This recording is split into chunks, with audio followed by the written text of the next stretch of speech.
Hi, and welcome to the Thriving Farmer podcast, where we hope to inspire, educate, and celebrate sustainable farming and food production. This is your host, Michael.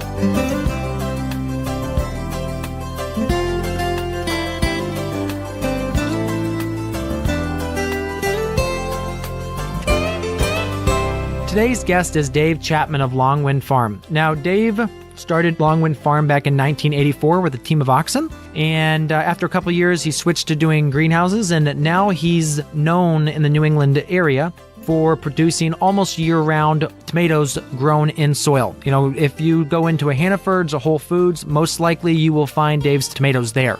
Dave is a founding member of the Vermont Organic Farmers and has been very active in the movement to keep the soil inorganic. Dave is proud to be a current member of the Policy Committee of the Organic Farmers Association and served on the USDA Hydroponic Task Force.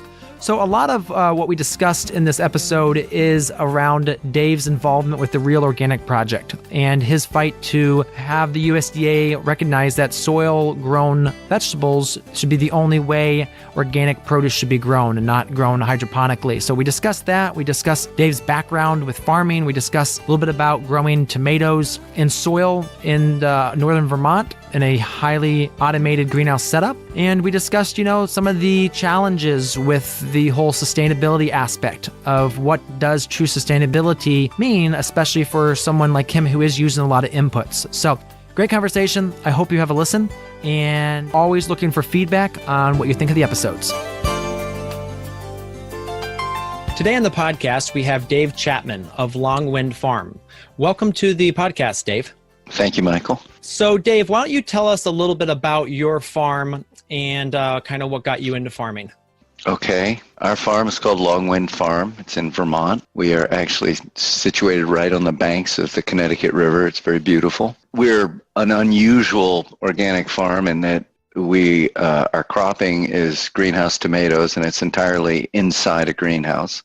I sort of started at the other end of the spectrum of agriculture. I started with a team of oxen a long time ago, growing vegetables on a little rented piece of land that was just about the same scale that we're at now, which is about 2.5 acres. Much more intensive now. We're more intensive for sure now. When we started, I had worked for Jake Guest for 1 year as half of his crew. It was the first year he was in business at Killdeer Farm, and I really appreciated the chance to learn so much from Jake. He had farmed for some time out in the boondocks, and he had moved kind of a little closer to town to be closer to his market.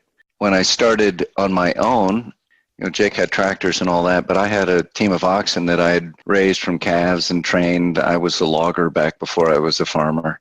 Logging was unprofitable and dangerous, and I figured I would do something that was just unprofitable and dangerous. So I sold the oxen. Well, I farmed for 2 years with the oxen, and they would pull a plow, they harrowed, they spread manure. So that was my tractor work, but mostly it was an intensive market garden. And we grew vegetables and sold them at a farmer's market. So now you've switched to the high-tech greenhouse. How did that transition happen? Was it over time or? Yeah, very gradually. So after 2 years with the oxen, we bought this piece of land. And, we came and we still sold at the farmer's market. But after a few years, we bought an adjoining piece and we were able to have a roadside stand. And we sold the oxen, we got a little old John Deere, and then we got another tractor, and then we got another tractor, and then we got another tractor. Very typical evolution of farming skills and scale. We never were big scale. I think we got up to about 7 acres. We did a little bit of wholesale. We did farmers market still, and we had a roadside stand.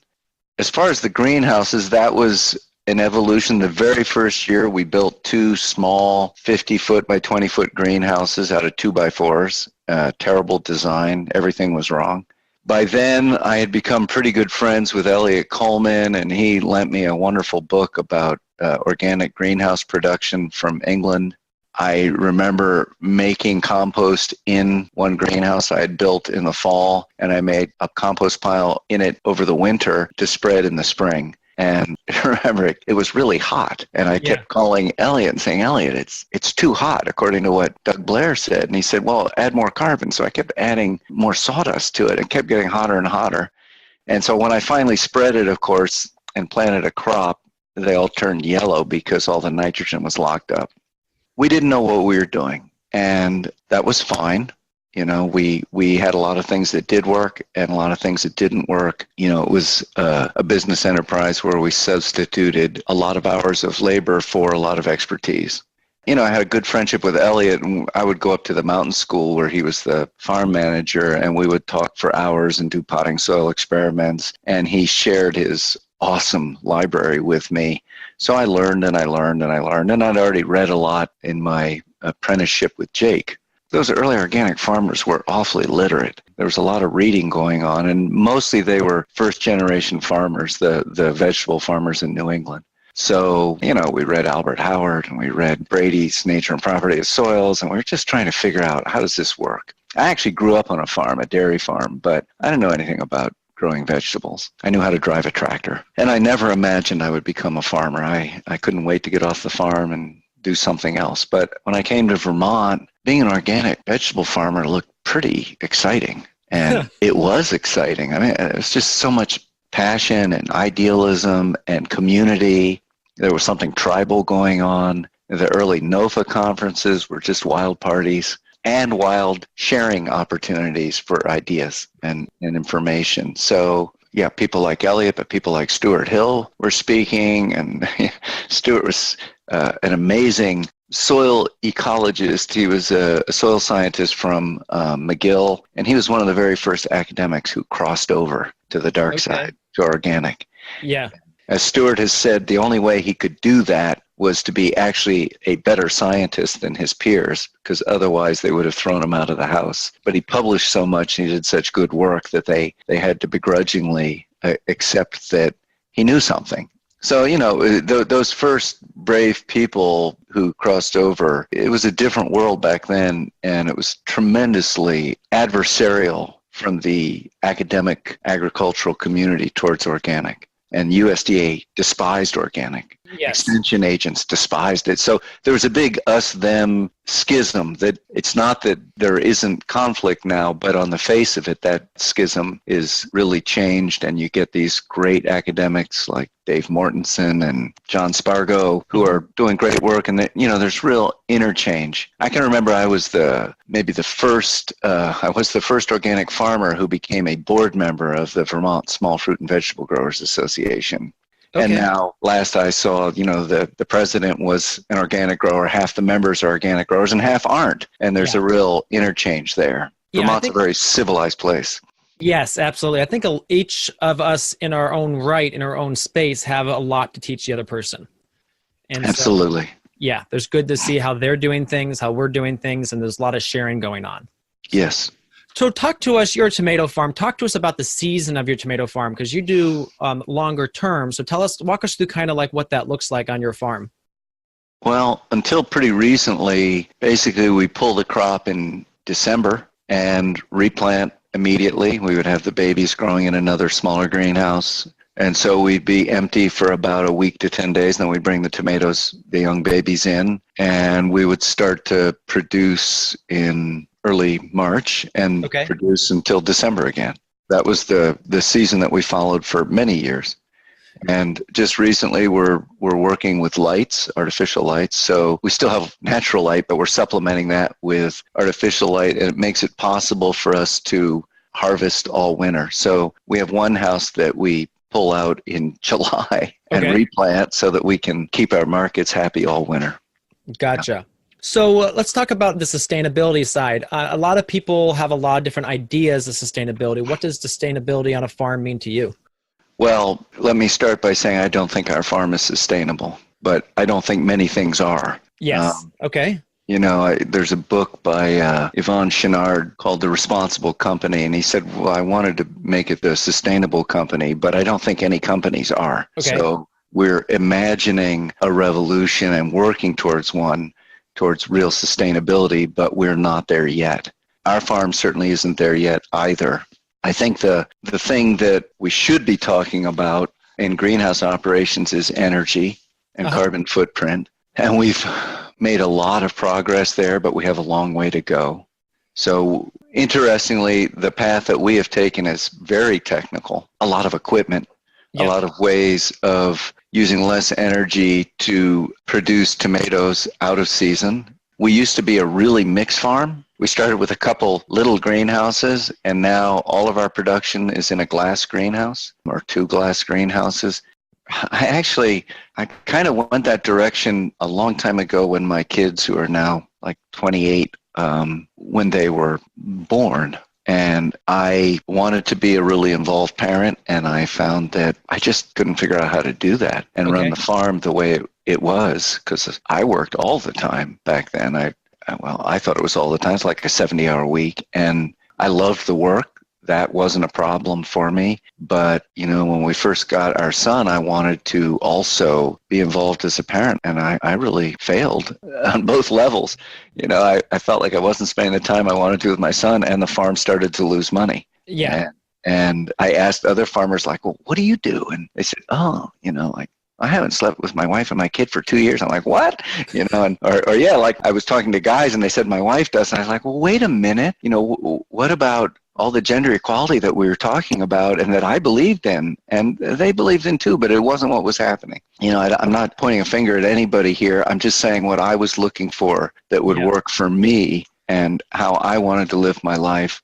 So we decided to simplify the farm dramatically, because before then we were just everything. We were every vegetable, every berry, every fruit that we could grow. We were a lot of bedding plants, perennials, field dug perennials, mums, all the herbs, anything we could think of. We were growing it that we thought we could grow, and we were selling it, and it was really fun and exciting. And we had this great community that was based on our stand. When we closed that, actually, people got really upset with us. And I understand it, because they're like, well, where are we going to get our food? There are other really great farmers around us, and they found their way to them. But I like to think that we were doing something special, and they thought that we were doing something special. But, we have to figure out on all these things that we do, how do we make it work emotionally, and how do we make it sustainable emotionally? How do we make it sustainable economically? Obviously, we're all in the same situation, and it's a difficult thing. We have chosen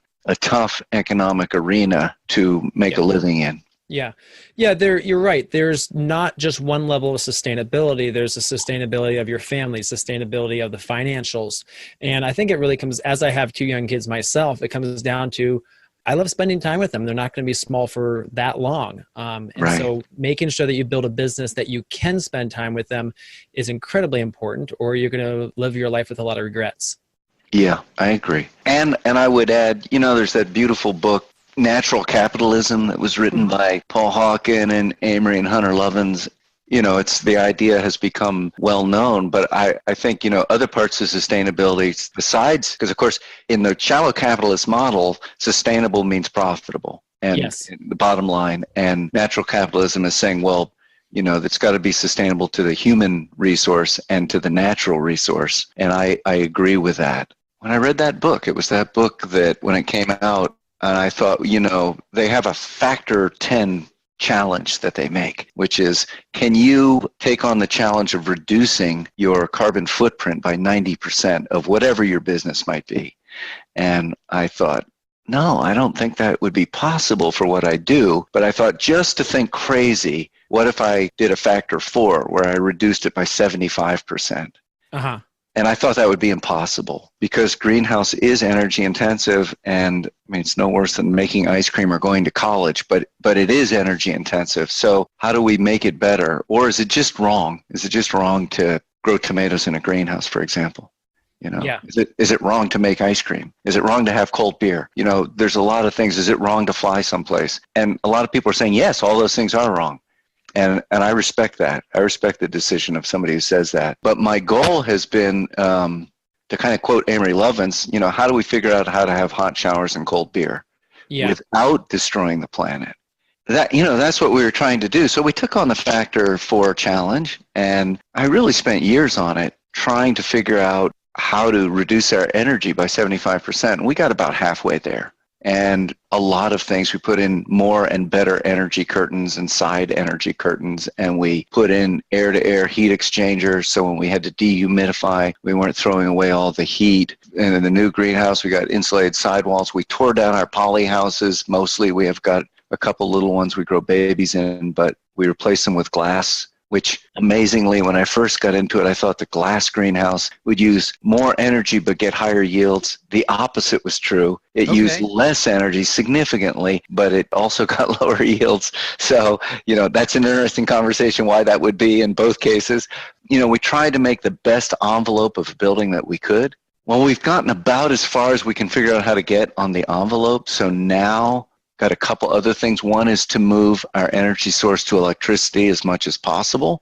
Okay. Green Mountain Power that we get our electricity from claims that they're 90% green on their grid. Let's call it 60% renewable. And if you're using the energy at night, it's virtually 100% renewable. So when we look at something like lights, for example, and as strange as this sounds, the reason we actually got into lights wasn't for marketing.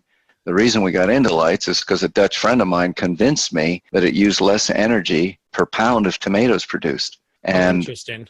Yeah, because you get an increase in yield by having light when the plants are suffering from no light. Without a doubt, the quality of the tomatoes goes up. Even in the fall, like November, we have no light here. And we still had tomatoes, but they weren't very good. Under lights, they're still very good. And I'm convinced that the medicine is better. But that was one, and we're working on a heat pump project, an air source heat pump project, instead of propane, which is this energy source we use now for making hot water. And I don't know. I'm hoping that by next year, at this point, we will have replaced, we'll be beyond factor 4. I hope so. That's awesome. Yeah. So you've mentioned a couple different times different people you've learned from, mentors of yours. Tell us about one of the most influential lessons that you've learned, and kind of, how does it affect you and how is it helping your farm? Certainly, the most influential mentor is Elliot, and I still talk to Elliot usually a couple times a week, and sometimes just to whine and complain, and sometimes we get onto some really interesting conversation. Elliot is always inspiring to me. He's a much better farmer than me, and also a much better organic farmer. There's a great book called Bad Feminist by Roxane Gay, and she writes it saying, I'm a feminist, but I'm a really bad feminist, but I'm doing my best here, and these are what I'm working with. And that's how I feel about me as an organic farmer. I'm a bad organic farmer, but I believe the quality of the food we grow is awesome. Yes. Yeah. I've been there. You guys do it's an incredible operation. Yeah, it's good medicine. And I feel like talking about carbon footprint and all that, and you think about, well, if somebody's eating this food and they're not getting sick and they're not having to take incredibly expensive drugs, how does that work in the equation? And it's complicated. And I thought, well, is it crazy what we're doing? Does it make more sense to grow this someplace else and ship it in? It probably does from a carbon footprint, but the truth is nobody's doing it in Florida or Mexico. That's not what they're shipping in. They're shipping in, no offense, but they're shipping in crap. It's not the same thing. It's not apples and apples. It's a different thing. So it's a complex conversation, and, we're here talking.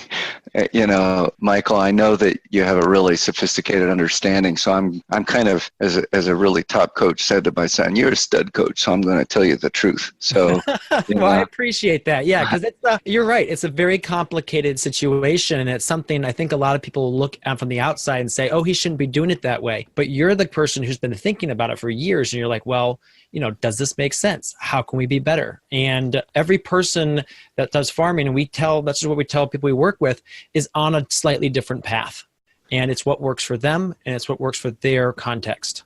And I respect the people very much who say that you shouldn't do it that way. I really do. It's not just happy talk. And if somebody chose not to buy our food because of the way we grow it, I really applaud that. I want to see more of that. I want to see people making informed, responsible choices about the agriculture that they want to support. I thought about, well, maybe I should just grow kale and spinach and, not use any energy, right? I mean, really, it was a serious consideration. And one of my close friends was a skillful farmer, he's moved out of farming, but he said, Dave, if you don't do this, who will? I mean, if you're not looking for an alternative path, because we know the alternative is Mexican hydroponic tomatoes, right? Yeah. Or people only eating winter squash and spuds for the winter. And that I respect that. I don't respect the Mexican hydroponic solution. Yeah, absolutely. Yeah, so we can talk about that. But, I do think that we need to grow really good food and have a regional local food system. Having said that, there are a host of problems that we've got to address, and energy is an enormous one, but it's one. And I will say that there are people, I'm just saying all the things that people don't like me for. Lots of people don't like me. That's fine. And also people who feel like, well, we don't rotate the crop. We don't. We grow tomatoes on tomatoes. And the reason that we can do that is because our soil is so alive. And we bring in a constant kind of stream of compost. We have so much life in the soil that we've never had something bad happen. We've never had a soil disease, which is considered a given if you're monocropping like that, not rotating. But we haven't. In the early days when we started this, we rotated the soil every year. We actually went and shoveled the soil right into a cart and rolled it out and brought fresh soil in. And I thought, well, we can do that. I can make that work. And there we've embraced the organic ideal of crop rotation. And I didn't think of this. This is something they used to do 150 years ago in the market gardens outside of Boston. There's a guy, Peter Henderson. Maybe it was outside of New York. Peter Henderson. He was one of those old writers whose books I got from Eliot. Yeah. And they grew in greenhouses, and they would grow lettuce. And they would just dig the soil out and bring in new soil. I thought, well, we can do that. So that was one way to address it. Then I just started experimenting with not changing the soil to see what happened. I didn't see a change in the plants or the yield or anything. And then I started experimenting with not tilling. Okay. Yeah. And it got better. It got better. I was like, oh, isn't that interesting? If I bring in compost and rototill it, then the quality of the first three clusters is lower. And if I don't till that soil, and at this point I hadn't heard of no-till, I knew about mycorrhizal fungi, but nobody was really talking about, if you till, I didn't hear that. Just the way I hadn't heard about global warming when we started Factor 4, it was just, let's use less energy. Yeah. Now we go, oh my God, we got to figure this out or we got to die. So exactly. It's become a big thing, but I'm so old that I've been doing this before we had some of the better understanding. Anyway, I didn't really understand why tillage was a negative, but I understood it was, and so we stopped tilling. So now we pull the crop and we dig a hole, we put the tomato in, and that's it. And we bring in compost and put it on top, and that's it. And now that I read all the wonderful stuff there is from all the great thinkers who are out talking about this, Chris Nichols and A.M. Bickley and David Montgomery, and you go, yeah, right, when you till, you're really setting back the mycorrhizal fungi, so of course things aren't going to work as well because you've kind of shot some of your nutritional foot. Fascinating. So let's talk about beginning farmers, because I know you've been in this space a long time, and and Vermont is a hotbed of beginning farmers. What are some of the mistakes you see them making as they first start out? I have to be honest and say I'm not close enough to the beginning farmers to know what mistakes they're making. Okay. I was basically a hermit for 20 years, and now I'm not a hermit. Okay. I talk a lot, but I don't have much time to go around and really connect with what people are doing on startup farms. But I think that the young farmers I do know are much more sophisticated about figuring out how they're going to make a living than we were when I started. And I think we were a bit indifferent to that. For me in the beginning, I made my living pruning apple trees and picking apples in the fall, and, which I made pretty good money at. But people now, they really make business plans and they think about how are we going to market this and that. I think that's critical. That's important in my experience, although I gave the great example of when I destroyed my first tomato crop by putting on compost that wasn't mature enough. I think that the greater challenge tends to be marketing.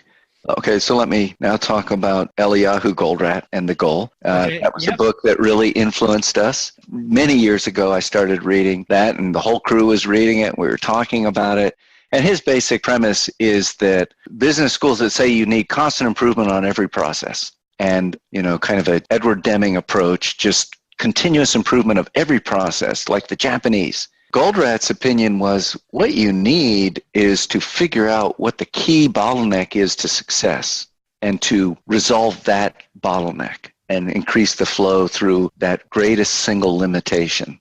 So if you take that perspective, then you look at your farm as a system and you go, well, what is limiting success, or what do I believe will limit my success? And is it my ability to grow carrots, or is it my ability to sell carrots?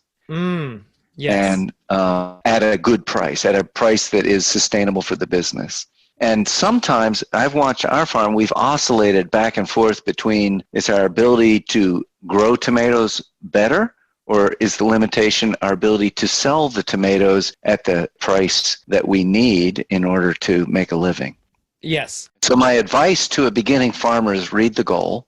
Yep. And think about it seriously, because it's written as a novel, so it's pretty painless to read. And actually, I preferred to listen to it on Audible. And they've done a really nice thing with actors playing the roles and everything. It's a fairly simple thing. And if you are interested, Goldratt goes on to apply his theory of constraints to specific things like projects, like construction, to marketing. But I think on a really basic level, we're running relatively simple businesses, and just look and say, well, I've got a market begging for what I'm growing, but I can't supply the market, and I wonder if I could increase my productivity, or they would buy it if it tasted better and the quality was better, but I keep getting, all these gnarly tomatoes or whatever it is. And my guess is that for most people, at least once they get past year 3, that the bottleneck is often going to be the market.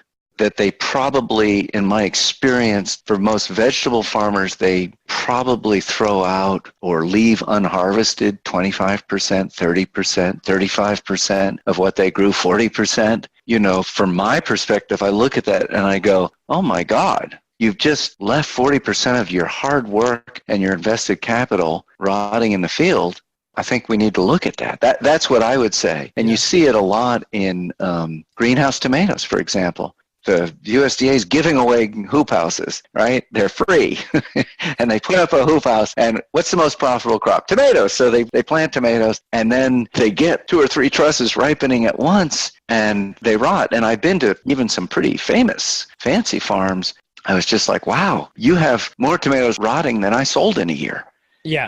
It's just like, how do you do that? How's that sustainable as a business? So I think that there's a lot of thinking that needs to go on, either to balance what you're going to grow with what you can sell, or to change what you can sell. And of course, the whole dairy farmers right now are just being crushed by their collapsing market. And their market is collapsing basically because of CAFO production is flooding the market with cheap milk. And I just read an article from Lancaster County, which is where I grew up. They were talking about how we're going to deal with a milk crisis. Yeah. The milk crisis is we can't make a living on a 100-cow dairy off the price we're getting for our milk. Is that going to change? That is not going to change. The CAFOs are being built at a rapid rate, and they're going to be built in basically, a lot of them are being built in deserts in Colorado and Texas, and they got the cows packed into the sheds. So they're going to flood the market with cheap milk. It is cheaper, So as an economic model, you can produce cheaper milk with a CAFO than you can with a wonderful grass-fed dairy herd. And the conclusion of the article is, if you can't figure out a way to change your marketing and get a premium because this is from Lancaster County, or this is from Vermont, and this was grown on grass, and on, and it's a hard challenge for dairy farmers. Now, for vegetable farmers, it's a little more reachable, because the vegetable farms of the Northeast tend to be dealing directly with their customers. People do know their farmer. And then it's just, how do I persuade people to keep buying vegetables after Labor Day, for example, right? Because it's a terrible problem for people with roadside stands. Or how do I focus all my production when the people are willing to buy it? How do I build the connection with the customer so that they love me and I love them? What's his name? Anyway, he was one of the grandfathers of the CSA movement. And really, I was really inspired by him. So inspired, I even tried a tomato CSA. Didn't work. But he was beautiful. And he said, I sell my crop before I drop my first seed, and I sleep at night. And I don't see how people who are wholesaling sleep at night. And it is scary out there. So I think we're wholesalers. And so, we chose that because I wanted to have time with my kids. But I look back and I go, well, I don't know if that was a good choice or not. It's a choice I made. As they said in The Godfather, this is the life we have chosen. Yeah. And I'm living with that. But I think for people who have a roadside stand or a CSA or a farmer's market, and that's their market, that's how they sell their crop, that's a wonderful thing. And then how do you build that? How do you strengthen it? How do you give them what they want? And many people are doing that and doing a spectacular job. So maybe for them, production really is their bottleneck, you know? It's like, Yeah. just how do I produce more efficiently? How do I spend less labor doing this? But I will say one thing, Michael, that was interesting. In the old days, I looked at all my expenses and I was like, well, I can't do anything about the taxes and I can't do anything about the electricity. I can't do anything about this and that and that. What's the one thing I can do something about? Was labor. That's what I thought. Yeah. And I looked and I thought, we could get more efficient. We could get more efficient. And so, work on reducing labor, not on reducing pay, but on increasing efficiency. And when I read the goal, I looked back and I thought, okay, let's say we got really efficient. We might cut out 10% of labor, right? So 10% of our annual labor costs. And then I compared that to, what if we boosted our productivity in the marketplace by 20%? Yes. Because we were throwing away 30% just like everybody else. That was an enormous number compared to 10% of our labor. Yeah, that's an interesting point you're making there. That's right. Like, focus on where the actual bottleneck is. If your goal is to have a successful farm business, what's the real limitation for reaching that?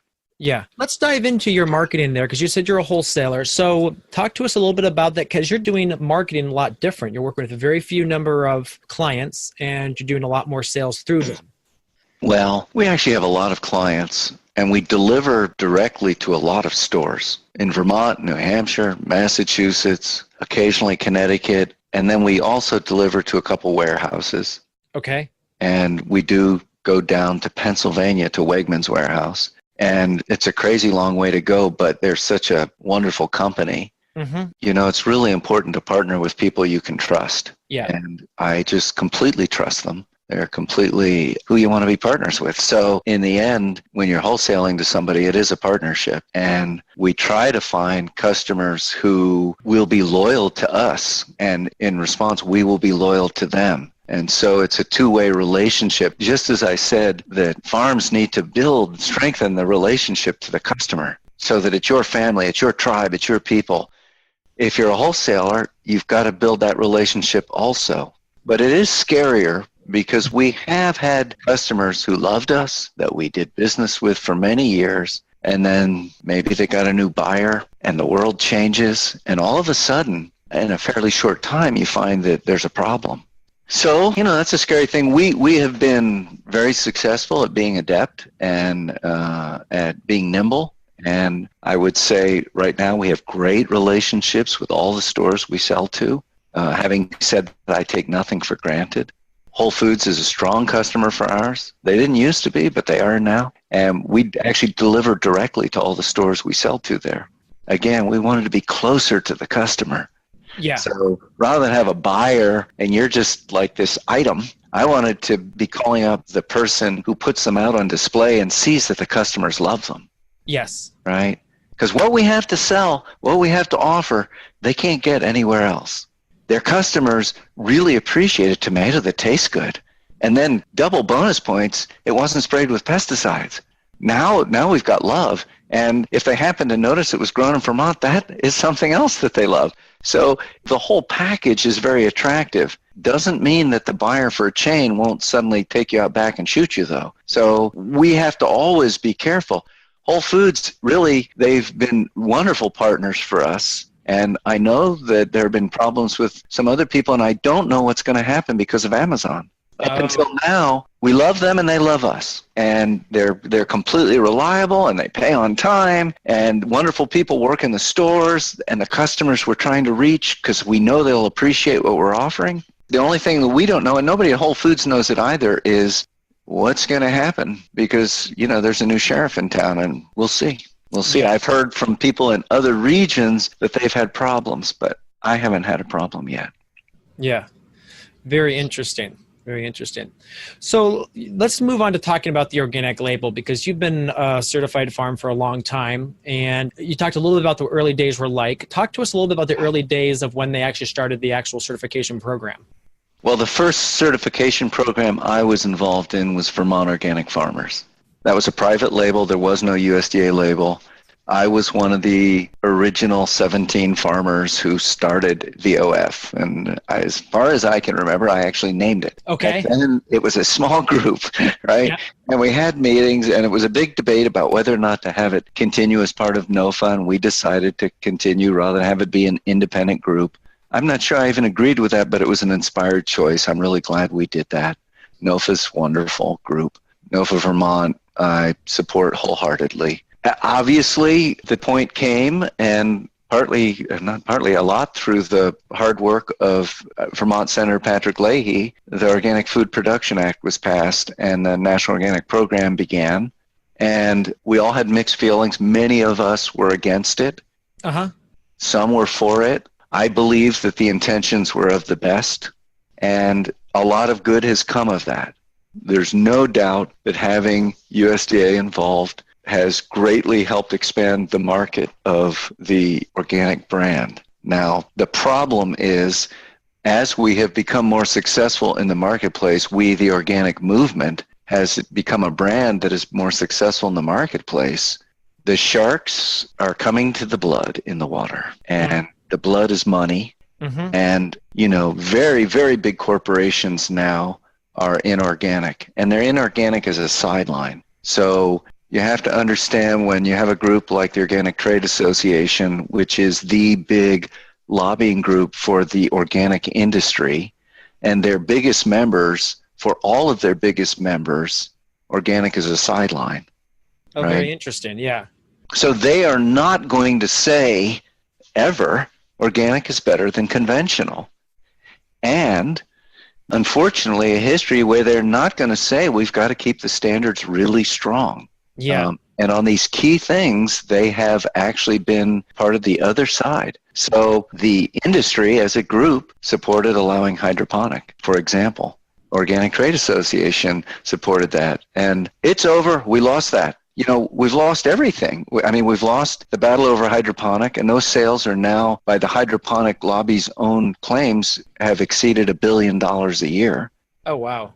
Right? It's big business. And the CAFO production, so the CAFO milk, is probably over $3 billion a year, right? CAFO eggs and poultry is about $2.5 billion a year. So we're over $6 billion a year of sales of stuff that I believe should not be called organic. And when I say it's not some kind of strange personal opinion. The organic movement believes this shouldn't be called organic. So we have this strange thing where real organic producers are getting pushed out of the market very quickly. 10% of the organic dairy farmers in California went out of business this year, and probably be higher by the end, right? Oh, wow. That's a big number. And Vermont organic dairy is also, struggling to survive. And the price is so depressed because of these large, Aurora's dairy in Colorado, I think, is 17,000 cows in one facility, right? Yeah.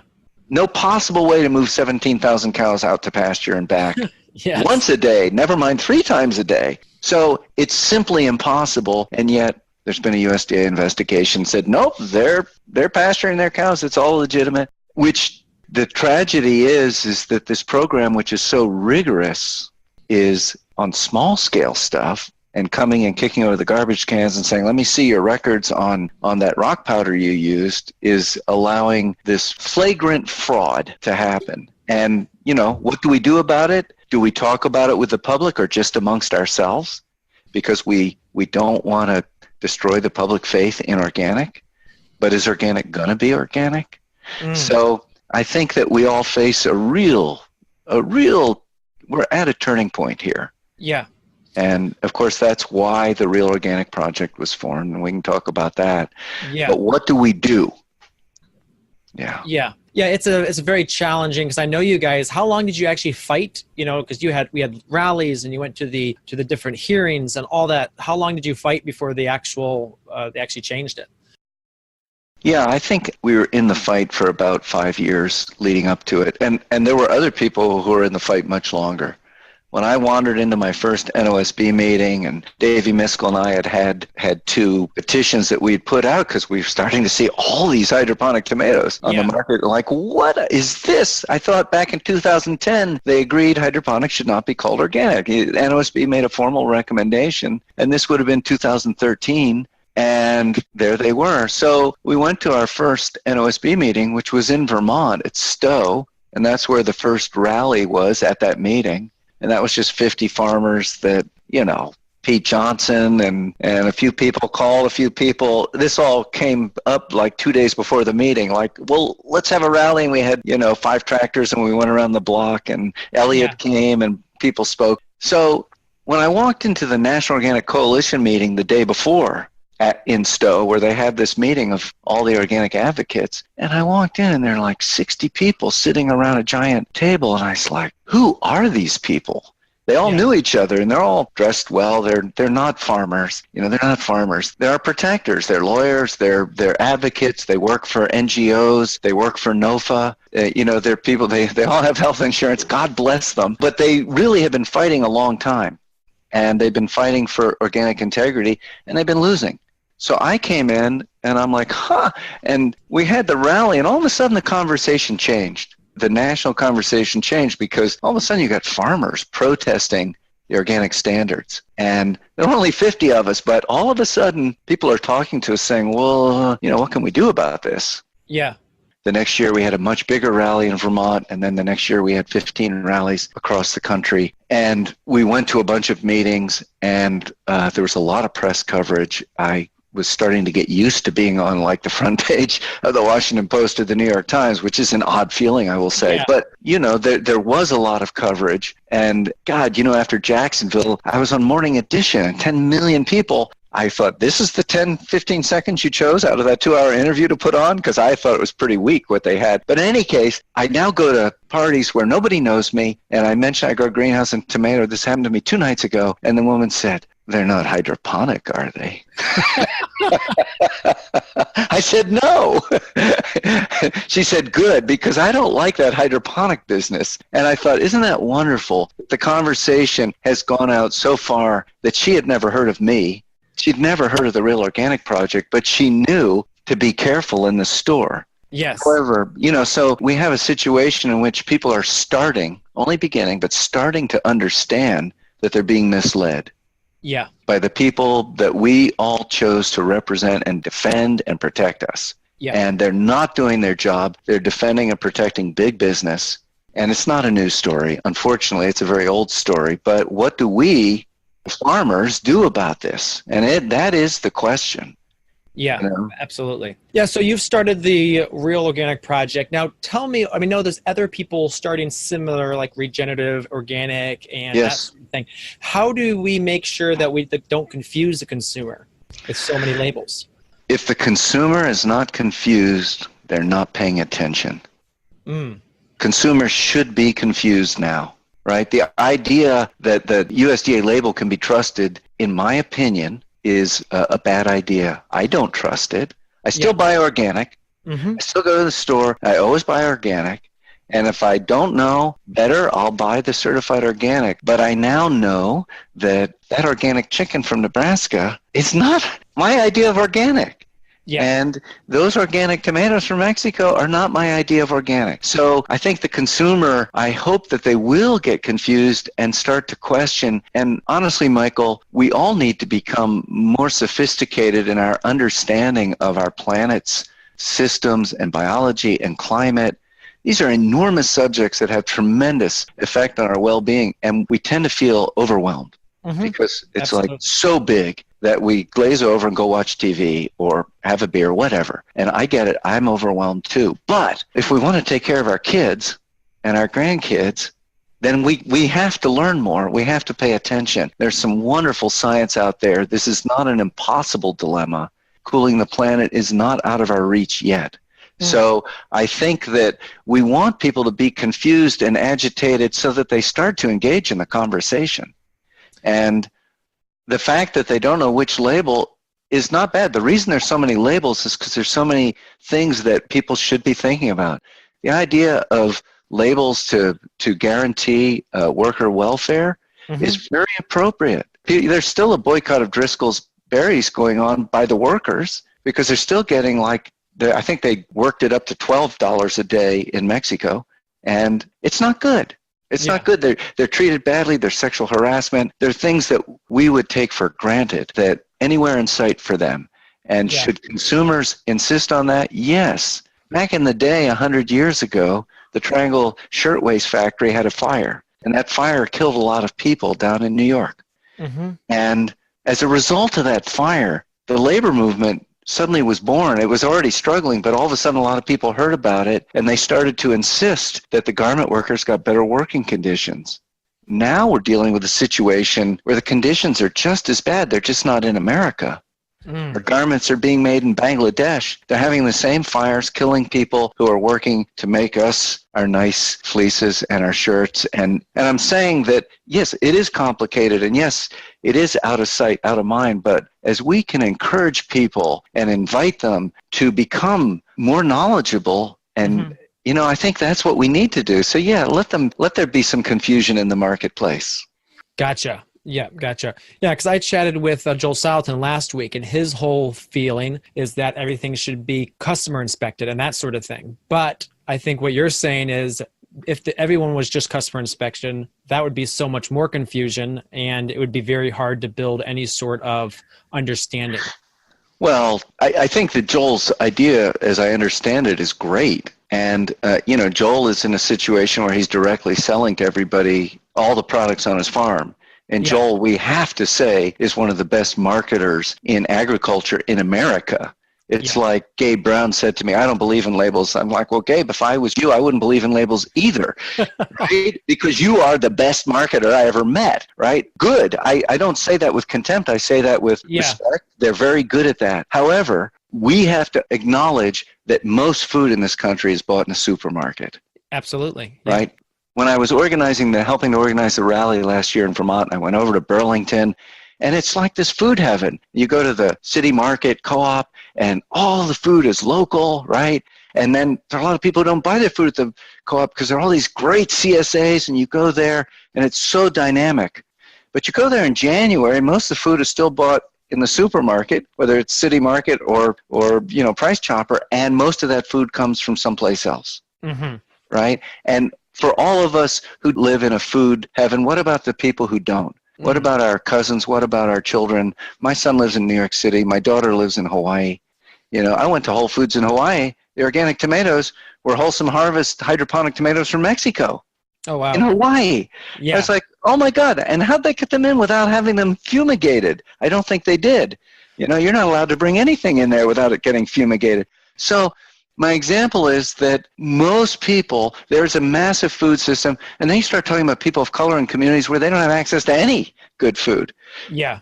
I love something that somebody said, which is that there is just one food system, and there are many, many branches and tendrils. And we are building something, by all means, is whenever possible, people should know their farmer. That's the best, no question. And it's the best for the farmer, too. But many people are in a situation where they can't, because of location or whatever. I know Gail Fuller in Kansas. Nobody's left in Kansas. He can't sell his crop to the people in Kansas. It's a ghost town, right? Unfortunately, it's been destroyed by agriculture, by CAFO production. So many people need to sell to somebody that they've never met. And I've never met most of our customers, although many of them know who we are and trust us. But it's just how it is. It's a complex system. And so I think we need to address not just the locavore movement, which is critical and important in changing everything, but we also need to consider, what about everybody else? Yeah, because the system, even though we love to think it's perfect, is not perfect yet. And until that happens, we're going to need this to be going forward. Yes. All right, let's kind of wrap it up. That's been a great conversation. It's been very fascinating. I think people can get a ton out of this, just understanding the background, because I think so many people don't understand what actually happened under, the cloak that they kind of threw over this in their closed-door meetings many times, or just very limited access meetings. Could I say one thing? Just because I didn't say the punchline, which is the Real Organic Project, which is a national group We got farmers from all over the country participating. We got people from all over the country on our boards. We have created an add-on label. We haven't even named it yet, but we've certified 55 farms and, from all over the country. And it's an important thing. It's very simple. It's just the most simple standards, which is just the standards we all already believe in. No CAFOs, no hydroponics. You must be addressing soil health. It's not perfect, but it's a lot better than what's happening. And I want people to know about that. They can go find our website, realorganicproject.org, and sign up, and you'll get newsletters from me. So Yep. if you don't want that, don't sign up. But find out about it. It's our effort to offer not just a criticism, but to work on building a solution. And I think, back to the punchline before, after all those years of work, we haven't been able to reform the National Organic Program. We lost on hydroponics. 2 months later, the USDA threw out forever animal welfare regulations that would have basically decertified 85% of the organic eggs and poultry in the country because they're just growing them in CAFOs. And we're not doing so great on fraudulent imports of grain, but that's something that we haven't even gotten to yet. There are bad things happening out there. I'm not saying that they're bad people, but this is not the agriculture that we want to be supporting. Somebody asked me at a rally once, well, what should we do? And I was up on stage and I was like, damn, I don't know what you should do. I really didn't. And so now we got something that people can do. They can support this. Certainly the farmers, I hope it's going to become something. It will take a little while to become a strong label in the marketplace for them, so that the people who really want that food from a real farm, grown by real farmers, real organic, that they can go and find it. So stay tuned for that, but it's important that we have a message of hope in here, and that we not just say, hell, we got beaten again. We don't need to follow the USDA. We started the organic movement without them. We started organic certification without them. That's the best solution, and maybe we'll scare them into that, But if we can't, we don't have to give up the idea of organic agriculture as a movement just because the USDA is not buying into it. Yeah, we can continue to still have our own standards that we've agreed upon or what's important with the original organic philosophies. That's right. So this is an add-on program, so then they'd have to be organic to start with before they could add this on, or how does that work? Right now, it is an add-on program, and so you need to get USDA certified. Give us a couple $1,000,000 and maybe we would do a standalone, but right now, with our limited funding, the National Organic Program does a lot of good work. Yeah. And their inspections, except for some rogue certifiers, are good. There are some that are bad, but they're good. It's a good program. Let's build on that, and it's known in the marketplace. So let's build on that. It's known because of the work we did. Yes. Right? It's not because their marketing was so good. It's because people are looking for healthy food and they turn to organic. And word of mouth spread that around. So let's build on what we did and try and still make a distinction for what is it that you're really hunting for, because we actually have that. Bad marketing is where you trick the person. And good marketing is where you're able to connect people with what they really want. So let's have some good marketing. As far as the other label, like regenerative organic, God bless, they're great. They're great. They're a bit aspirational for most farmers at this point. Yes, I kind of started looking into the rules and how and I was like, wow, this is a lot to implement. Yes, and we all would aspire to qualify for regenerative organic. But in the meantime, we've got thousands and thousands and thousands of farmers who are real organic farmers, and many of them are certified. Some of them are not certified. That's fine too. And it might not make sense, but I want to rekindle the movement instead of it being something that people are starting to feel kind of bad about. I want it to be something that we reclaim our pride and don't have to keep saying, well, qualifying statements. When I started this, we were all so excited about what we were doing, and I'm still excited. Everyone's still excited, but as a movement, I think it's being buffeted because of the sharks swarming around. Yes, absolutely.